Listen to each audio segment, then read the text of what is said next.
Bonjour et merci de votre présence à mes côtés pour cette deuxième partie sur la balance des couleurs RGB. Dans la première partie, j'ai abordé un petit peu dans le détail en quoi consiste un espace linéaire RGB. Dans cette deuxième partie, nous aborderons plutôt la partie perceptuelle en rapport avec justement l'espace HCl. Mais avant de commencer, voyons un petit peu sur cet exemple ce que l'on peut faire à nouveau en utilisant le module de balance des couleurs RGB. Donc ici l'image de départ et ici l'image, voyez, qui apparaît corrigée. Vous remarquerez la nette différence au niveau des tonalités et le renforcement dans cette zone de certaines couleurs. Désactivons les instantanés et voyons quel est le chemin parcouru ici au niveau des modules. Donc jusqu'à rotation et perspective, rien de particulier. Je vais simplement, vous voyez ici, rééquilibrer la ligne d'horizon. Voilà. Pour le reste, rien de particulier. Correction des objectifs et réduction du bruit. Ici, sur une image à 125 ISO. Tout d'abord l'exposition que j'ai corrigée de façon à ce que l'histogramme arrive vers la droite. Voilà. Ensuite, la calibration des couleurs, où j'ai redonné un ciel beaucoup plus gris, sur un illuminant en lumière du jour, mais en tirant un peu le curseur ici pour agrandir la plage des bleus. Bon, diffusion de netteté pour donner un peu de netteté. Filmique évidemment, pour recaler la plage dynamique de l'image. Voilà. Désactiver, activer. Pardon. Voilà. Et ensuite, j'ai mis des valeurs sur la balance des couleurs RGB et une nouvelle instance, ici RGB1, que je vais désactiver. Donc sur la balance des couleurs RGB, vous voyez différents réglages au niveau du virage de teinte. Donc on peut effectivement utiliser d'entrée dans l'onglet mettre le virage de teinte. Ensuite le contraste, graduation de saturation, j'ai augmenté la saturation dans les ombres et les tons moyens et diminuer la brillance pour avoir un ciel un peu plus orageux. Dans la deuxième instance, vous voyez ce qui se passe, j'ai surtout corrigé les couleurs dans cette zone-là. En fait, sur l'onglet mettre, j'ai augmenté un peu les ombres et tout, mais sur, pardon, excusez-moi, sur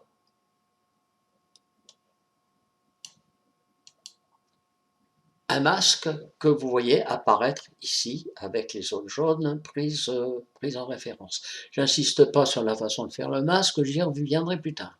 Donc en fait, la balance des couleurs RGB1, c'est à la deuxième instance ici, me permet essentiellement de travailler sur la zone de premier plan. Pardon. Excusez. Voilà. Je désactive le masque. Et de renforcer les couleurs sur cette zone à travers différents réglages dans l'onglet Mettre et dans l'onglet 4 voies où vous vous apercevez que j'ai travaillé sur les ombres ici, sur la teinte jaune en poussant la chroma, ainsi que sur les zones de gris moyen, c'est-à-dire sur la puissance, pareil, en travaillant sur les jaunes et en augmentant la chroma. Donc voilà ce que l'on pourra faire avec ce module balance des couleurs. Vous voyez que on peut faire plein de choses tout à fait intéressantes et bon, avant de savoir encore mieux comment tout cela fonctionne, ben, posons-nous la question de savoir en quoi consiste l'espace HCl dans lequel on travaille souvent dans balance des couleurs.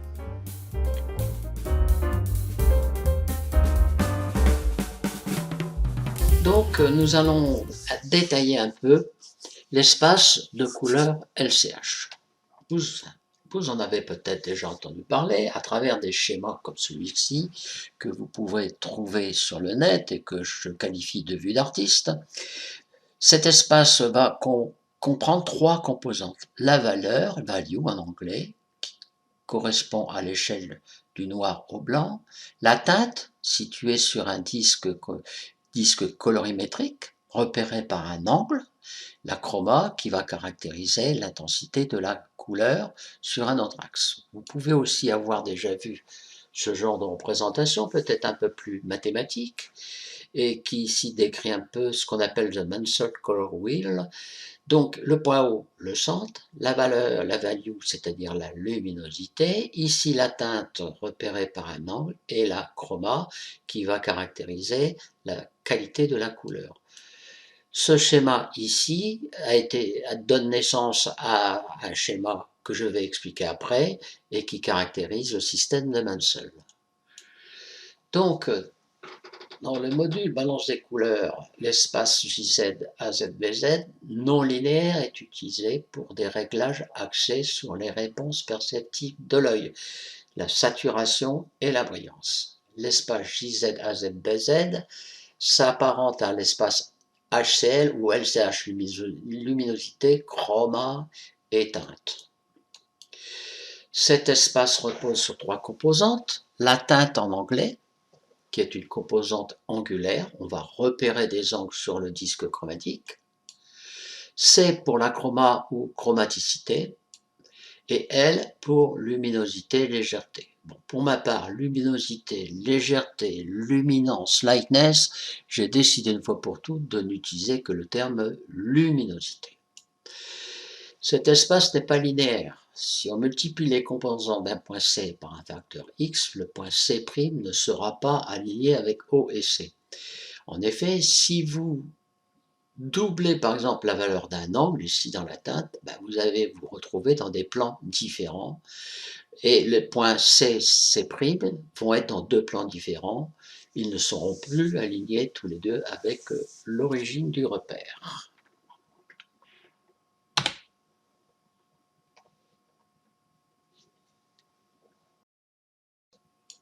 Disons quelques mots sur le modèle CH et le système de Mansell.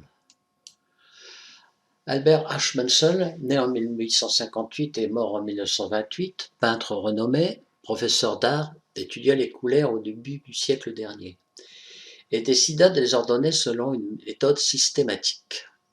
Il les classa visuellement selon trois critères, la teinte, la luminosité, value, et la chroma. Alors, ici, un adjectif intéressant, c'est visuellement, c'est-à-dire que le système de Mansell va se rapporter à la façon dont l'œil voit les couleurs. Le système est à la base d'un atlas dit Atlas de Mansell, constitué d'un ensemble de planches, schématisé ici à nouveau peut-être par une vue d'artiste, où vous allez retrouver ici le cercle chromatique, les valeurs, la luminosité et ici la chroma.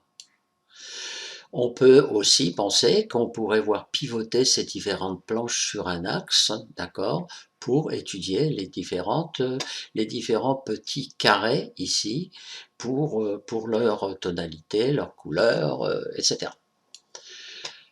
Donc en fait, ce qu'a fait Mansell, c'est qu'à partir de l'axe des valeurs, de la teinte et de la chromaticité, il a divisé le cercle des teintes en un certain nombre de secteurs, la luminosité de façon discrète en 11 valeurs, du noir au blanc, et le secteur ici des chromas en un certain nombre de valeurs numérotées de 0 à 12.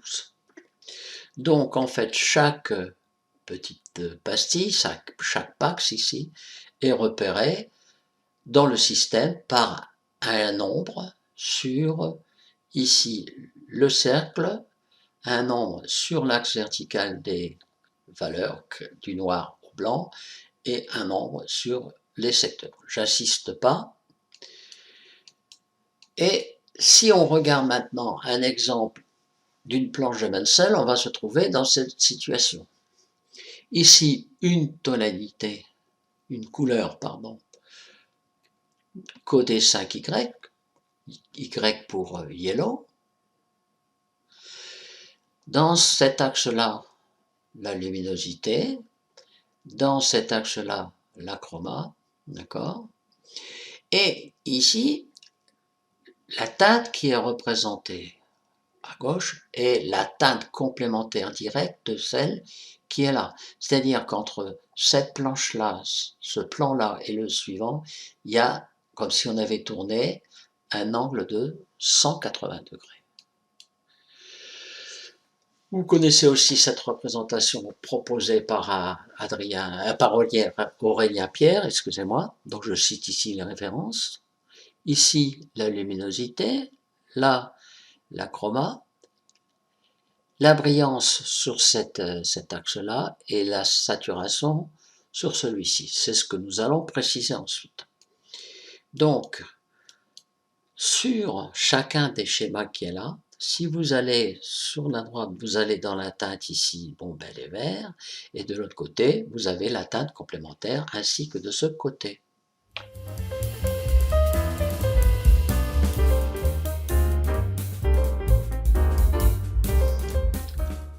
Essayons de préciser un peu tout cela avec un simulateur que j'ai trouvé sur ce site.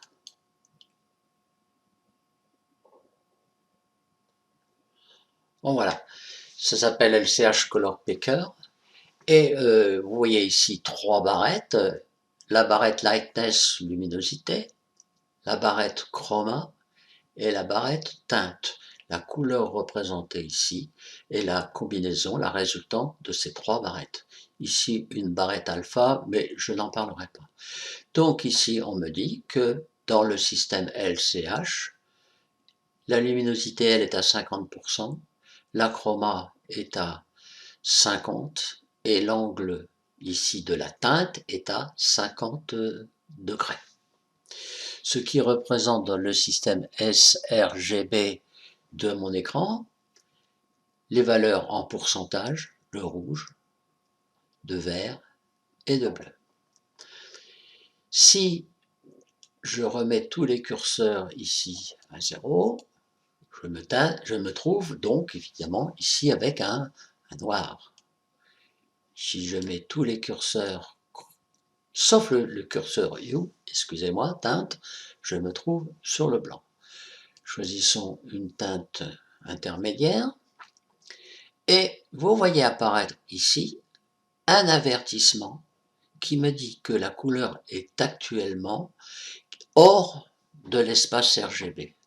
Donc, ce petit simulateur me dit que, attention, en LCH, on va se trouver parfois, puisque c'est un espace plus important que sRGB, on va se trouver parfois avec des couleurs hors gamut sRGB, ce qui est le gamut de mon écran actuellement.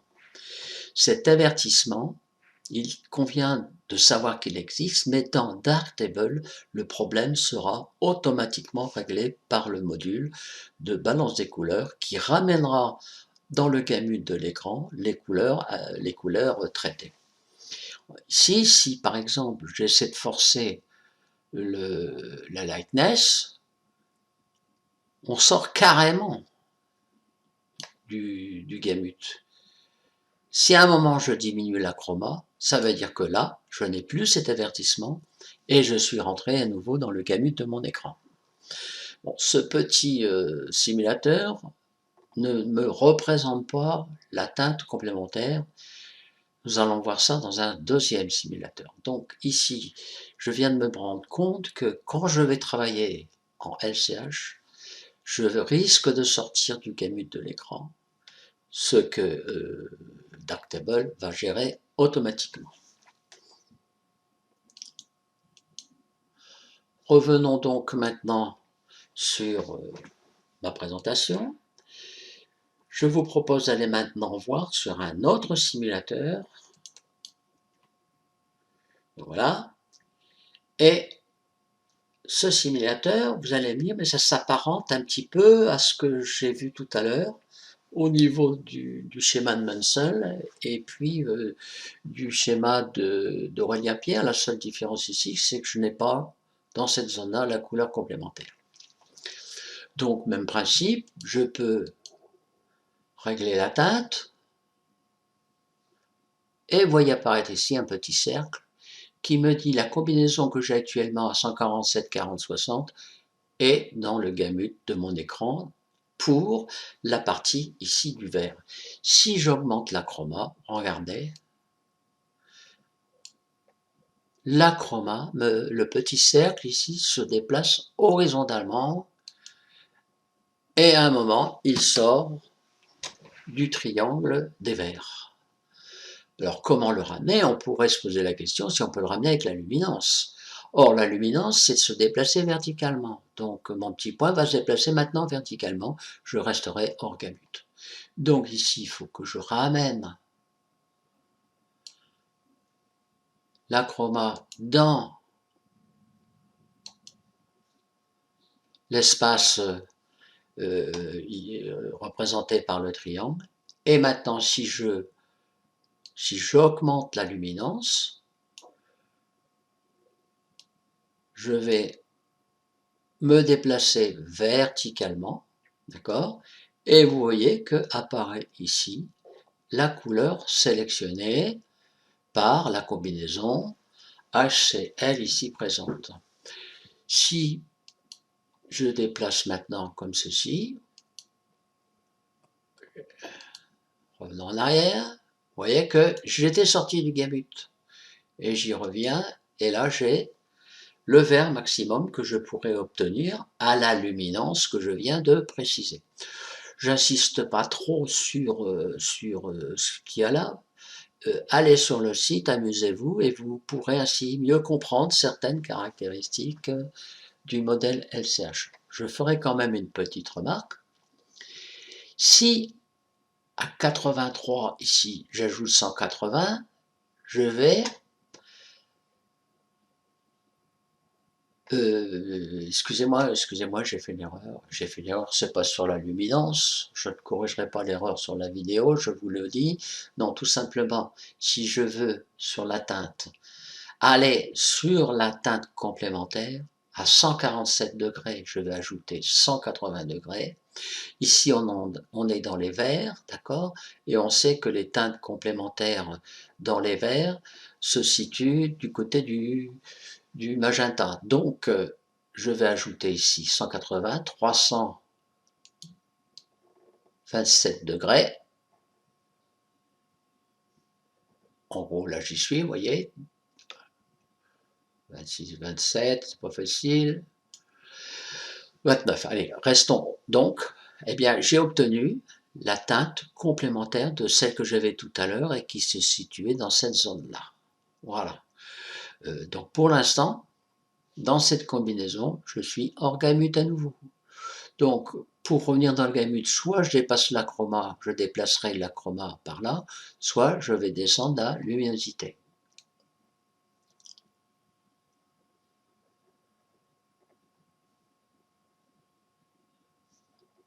Et voilà. Donc ici, j'ai bien une couleur correcte pour le gamut de mon écran.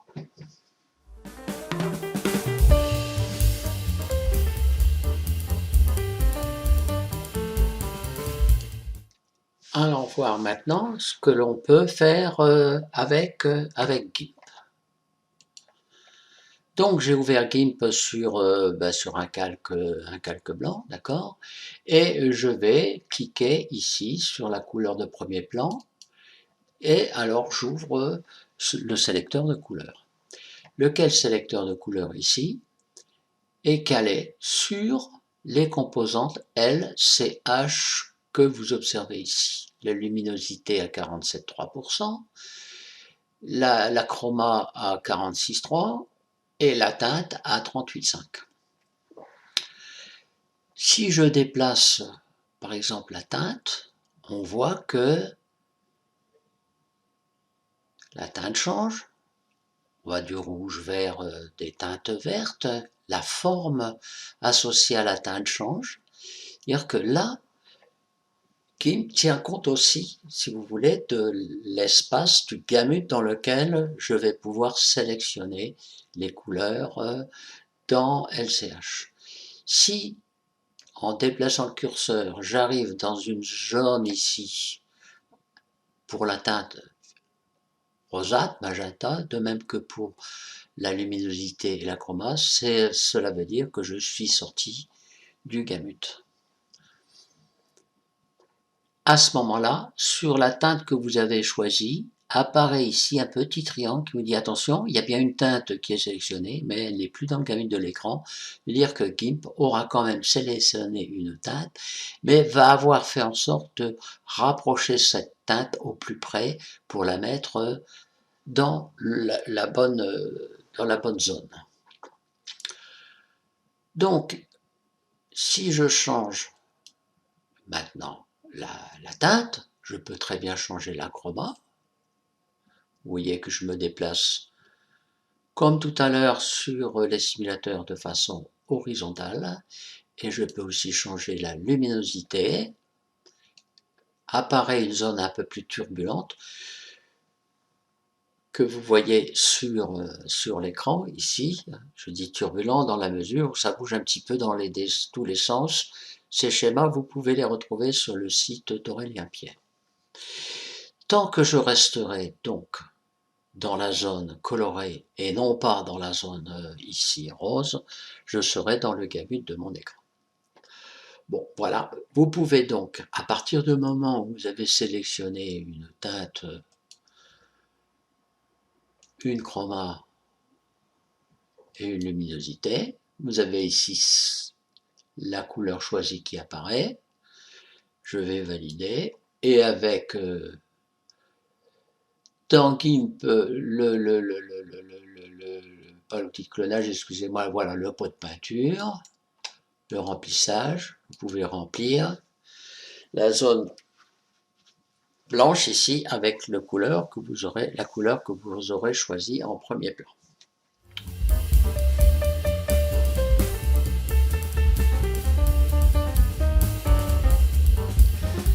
Donc en fait, les 4 bandes que vous avez vues tout à l'heure sont basées sur ce schéma. La première sur le repérage de la chroma, sur cet axe-là. Lorsqu'on monte ici, d'accord, la chroma est constante. De même que là. Par contre, pour ce patch-là, la luminosité ici et là, les luminosités par contre, sont différentes. Ici, donc, pour la luminosité, la chroma est à 25 et j'augmente la luminosité. Donc, la première bande se situe sur cet axe-là. Je tirais le dégradé ici. La deuxième bande se situe sur cet axe-là, d'accord, ce que j'appelais saturation. La troisième bande, c'est sur la luminosité, c'est-à-dire sur cet axe-là, et la quatrième bande sur cet axe-là qu'on appelle l'axe de brillance. Revenons donc dans GIMP et prenons la première bande chroma. On passe de 72-25 à 72-45, donc la chroma a augmenté. On s'aperçoit que globalement, sur la partie droite ici, les couleurs semblent un petit peu plus riches. On confond souvent chroma et saturation. Donc ici, pour la saturation, on passe de 72-25 à 40-45, c'est-à-dire qu'on baisse la luminosité, l'image devient, enfin, la bande devient plus foncée, mais on augmente la chroma, un peu plus de richesse de couleurs. Donc notre œil perçoit ici une couleur un peu plus riche et ici peut-être à la fois un peu plus riche mais aussi plus sombre. Ça c'est au niveau des couleurs. Que se passe-t-il au niveau de la luminosité? Si j'active ici ce calque, j'ai transformé toutes mes bandes en faisant une désaturation et on s'aperçoit bien que si on fait varier la chroma, la luminosité ici ne change pas. Donc, faites varier la chroma, mais votre œil verra toujours la même luminosité, mais faites varier la saturation, augmentez la saturation. L'œil verra peut-être des couleurs un peu plus riches, mais surtout, en augmentant la saturation, une luminosité plus faible. Qu'en est-il maintenant de la bande de luminosité? Ici, je passe de 40-25 à 72-25, j'ai bien uniquement augmenté la luminosité. On passe de couleurs un peu sombres vers des couleurs plus lumineuses, ça c'est normal. Ici, je suis passé pour la brillance de 40-25-24 à 72-45-24, c'est-à-dire que j'ai augmenté à la fois la luminosité et la chroma. On s'aperçoit que les couleurs ici sont plus riches que là. On pourrait, pourquoi pas, dire plus brillantes. Que se passe-t-il sur le plan de la luminosité? Eh bien, on s'aperçoit que luminosité et brillance, on voit peu d'écart, d'accord? Et c'est pour ça que souvent on confond luminosité et brillance. Ceci se caractérise dans un effet que je vais vous montrer qui s'appelle l'effet de Helmholtz. Donc ne confondons pas luminosité et brillance. Donc voilà un petit peu ce que permet de faire l'espace LCH. Il permet de faire en sorte que notre œil assimile les couleurs selon différents critères et ainsi que les luminosités. D'où l'importance de ces réglages, nous allons le voir plus tard dans le module de balance des couleurs. Pour la suite de mon propos, et vous allez le voir dans la séquence suivante, je me suis amusé à capturer sur chaque bande, grâce au pointeur, les valeurs ici, intermédiaires, notamment bon, la valeur de départ ici 72,25. Vous regardez ici sur le pointeur, d'accord? Et puis, je crois c'est en touche 5 valeurs. Regardez le pointeur, vous voyez que le pointeur varie. Donc, j'ai capté pour chacune des bandes les différentes valeurs pour compulser tout ça dans des petits tableaux, ce que vous allez voir tout de suite.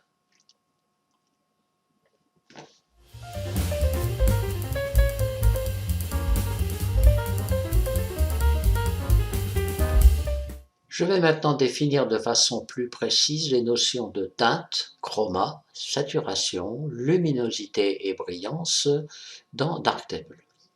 Parlons de la teinte. La teinte représente la qualité par laquelle on distingue une couleur d'une autre, comme un rouge d'un jaune, un vert d'un bleu, d'un violet. Dans mes exemples, la teinte est à 24 degrés. La chroma. Elle définit la richesse de couleurs indépendamment de la luminosité. En effet, dans les exemples que je vous ai donnés dans GIMP, j'ai fait augmenter la chroma ici de 25 à 45 sans changer la luminosité et on s'est aperçu que sur le plan de la luminosité, eh bien, nous avions ici un gris constant partout. On peut aussi dire que la chroma, c'est la propriété de la couleur qui la fait apparaître plus ou moins forte en couleur à luminosité constante. Je vous avais dit dans GIMP que je ferais des prélèvements sur la zone ici que j'avais tirée par un dégradé. Donc, de 25 à 45, j'ai fait des prélèvements que vous trouvez ici. Pour la luminosité, je sais qu'elle est constante à 72. Et si je calcule le rapport C sur L. Alors pourquoi le rapport C sur L,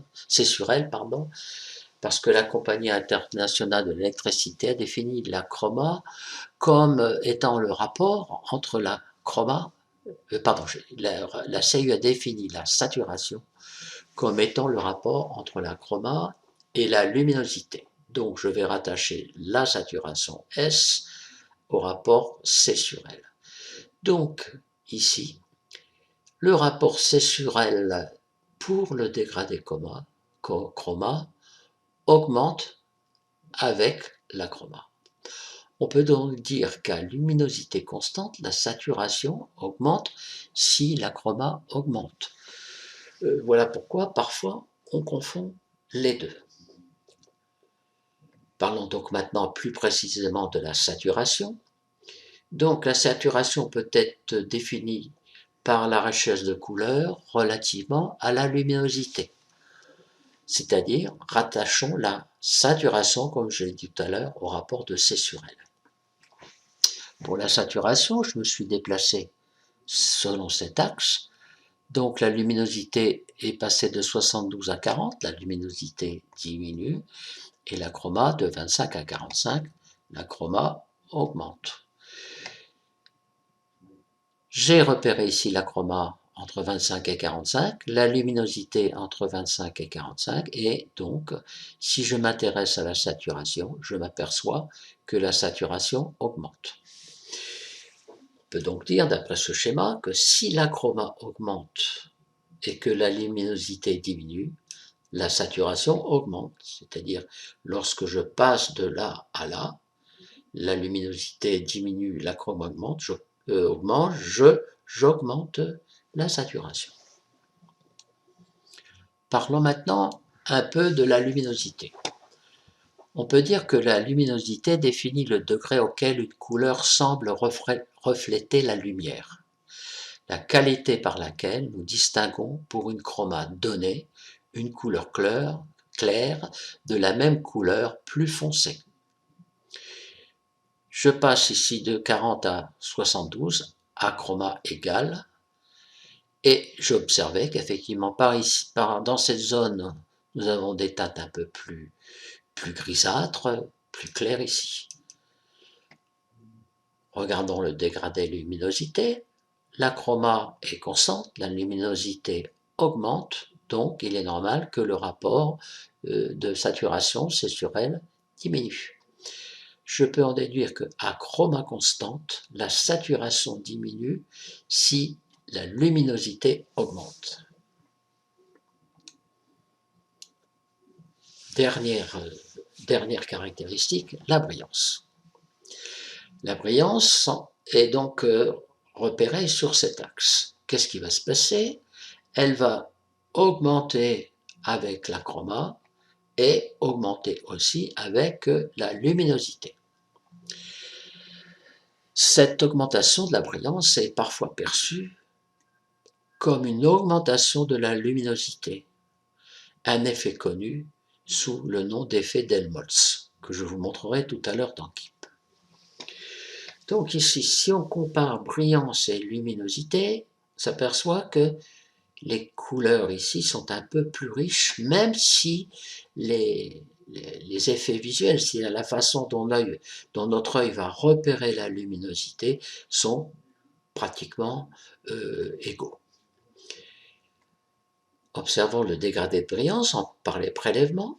La chroma augmente, la luminosité augmente, et on s'aperçoit que la saturation reste constante. Je trouve partout 0,63. Donc pour la brillance, la saturation reste constante, car la chroma et la luminosité varient proportionnellement. On en conclut qu'il ne faut pas confondre la brillance et la luminosité, même si les différences peuvent parfois sembler ténues. Si vous ne voulez pas suivre la suite de ce petit tuto qui va être un peu plus mathématique, retenez ce schéma qui me paraît important et les 4 conclusions que je viens de citer ici, à savoir à luminosité constante, la saturation augmente si la chroma augmente. Si la chroma augmente et que la luminosité diminue, la saturation augmente. À chroma constante, la saturation diminue si la luminosité augmente. Pour la brillance, la saturation reste constante, car la chroma et la luminosité varient proportionnellement. Revenons dans GIMP pour justement vous montrer l'effet d'Helmholtz. Pour l'effet d'Helmholtz, regardons ce bandeau à l'intérieur duquel j'ai 5 carrés. Ces 5 carrés paraissent être d'une luminosité complètement différente. Le plus brillant semblerait être celui-ci, suivi certainement de celui-là, puis peut-être celui-là, et enfin on terminera par ces deux-là. Donc, à première vue, comme ça, on pourrait dire, eh bien, ces carrés n'ont pas la même luminosité. Si je transforme cette image en la désaturant complètement, eh bien, je m'aperçois, je recommence, pardon, couleur, désaturation, désaturée, je m'aperçois que tous les petits carrés sont devenus de la même teinte que le gris extérieur, c'est-à-dire que si mon œil les voit plus du côté de la brillance, par contre, ils ont la même luminosité.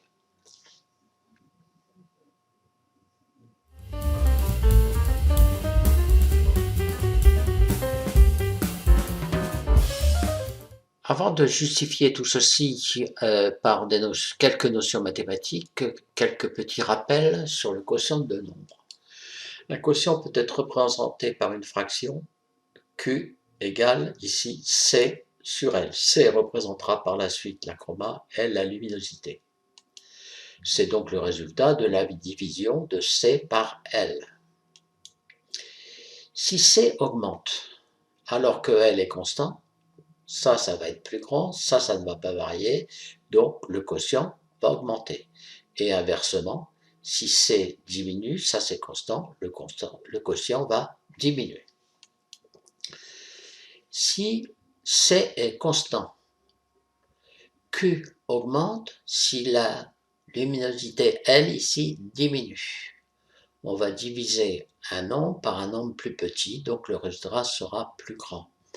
Et inversement, Q va diminuer si la luminosité augmente. Ce sont des petites règles à connaître au niveau 6e des collèges, et même avant au niveau CM2.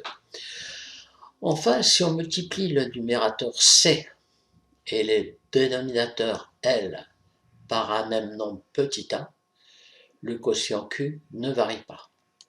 Ceci s'illustre de la façon suivante. Q égale C sur L est aussi égal à A fois C sur A fois L. On sait que 6 sur 2 qui fait 3 est égal à 12 sur 4 qui fait aussi 3, est égal à 18 sur 6 qui fait aussi 3. Ici, on a multiplié par 2, le numérateur et le dénominateur, et là-bas par 3. Un petit peu de mathématiques pour confirmer certaines choses, mais je vous rassure, rien de bien compliqué. Donc, on peut étudier les relations entre la chroma et la luminosité, la saturation et la brillance en posant que la saturation se définit comme le rapport de la richesse de couleur, c'est-à-dire la chroma, à la luminosité, confère la définition de la Compagnie internationale de l'électricité. Donc, je pose que S se rapporte au quotient de la chroma sur la luminosité. Si je travaille à luminosité constante, c'est-à-dire soit ici, soit là-bas, je pose que la saturation est en rapport avec C sur L, donc la saturation, dans ce cas-là, est en rapport avec C sur un facteur constant, ici la luminosité. Nous avons vu tout à l'heure que si la chroma augmente, la saturation augmente, puisque L ici est fixe, et réciproquement. Donc, à luminosité constante, la saturation augmente avec la chroma, c'est-à-dire que lorsque je vais aller de là par là, j'augmenterai la saturation, de même que si je vais de là à là. Dans le module balance des couleurs RVP, varier la chroma se fait à luminosité constante. Si maintenant je travaille à chroma constante, c'est-à-dire dans ce sens-là, ici, S, la saturation, se rapporte à la chroma sur la luminosité, ça donne donc que la saturation est un nombre constant sur la luminosité. Donc, si la luminosité augmente, à ce moment-là, puisque la luminosité est au dénominateur, ici, la saturation va diminuer. Ce qui veut dire que à chroma constante, quand je me déplace sur ces axes-là, la saturation diminue si la luminosité augmente. Donc, ce patch ici est plus saturé que celui-là, ainsi que celui-ci est moins saturé que celui-là. Dans le module balance des couleurs RVB, il n'y a pas de possibilité de varier la luminosité par un curseur dédié dans l'onglet mètre. Donc, on pourra faire varier la brillance. Nous allons préciser ce qu'est maintenant la brillance. Considérons donc notre système d'axes. En abscisse la chroma, en ordonnée la luminosité, comme sur ce graphique, le point O d'origine, un point M repéré par une chroma C et une luminosité L. Cette droite caractérise la brillance. Alors, considérons donc cette droite qui passe par l'origine du repère. Cette droite représente une fonction linéaire de la forme L égale A fois C, où A est un nombre constant. Tout point de cette droite est lié par une relation du type L la luminance égale petit a multiplié par C. Programme de troisième. Le coefficient petit a est appelé le coefficient directeur de la droite. Petit a, le coefficient directeur de la droite, est égal à la tangente de l'angle A.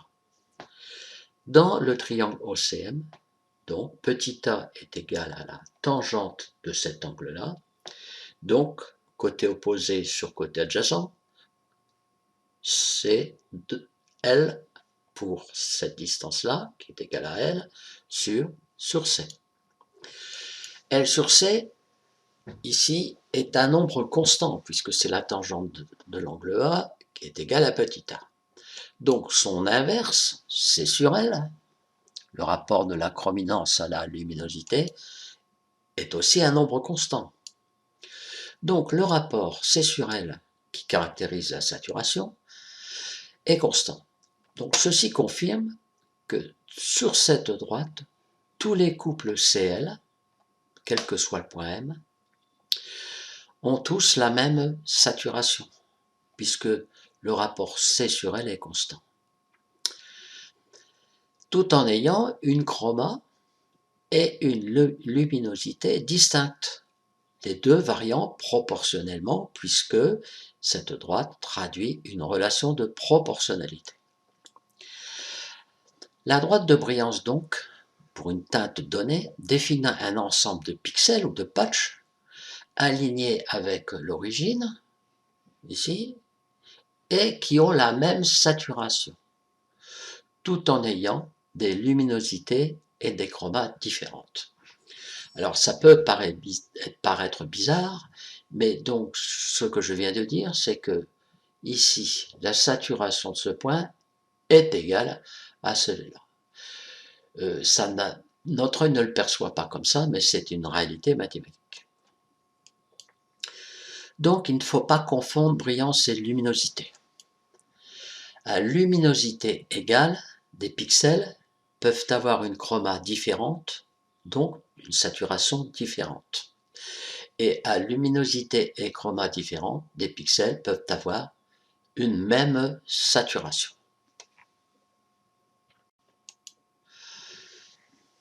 Quelques remarques au sujet de la relation entre la saturation et la brillance. On a défini que la saturation se rapporte au quotient de C sur L. Si j'augmente la chroma, c'est-à-dire si je me déplace sur cet axe-là, la saturation augmente, nous l'avons vu tout à l'heure. Si je diminue la luminosité, c'est-à-dire si je vais dans ce sens-là, la luminosité diminue, la saturation augmente aussi. Donc, augmenter la saturation se fait aussi dans le sens indiqué par la flèche saturation sur le graphique. Le coefficient de la droite de brillance est tangenta égale L sur C. Nous l'avons vu tout à l'heure. C'est l'inverse de la saturation. Donc, si on augmente l'angle A, c'est-à-dire cet angle-là, on va se déplacer comme ça. L sur C, qui est la tangente, augmente. La tangente augmente avec la valeur de l'angle. Donc, son inverse, c'est-à-dire C sur L, diminue. Ce qui veut dire que si j'augmente cet angle-là, c'est-à-dire l'angle de la droite de Bruyance, je me déplace dans ce sens-là, j'augmente la luminosité, je diminue la chroma. Donc, dans ce cas, la saturation diminue et réciproquement. Si je vais dans ce sens-là, c'est-à-dire si je diminue l'angle A, le coefficient directeur tangente A diminue et à ce moment-là, la saturation augmente.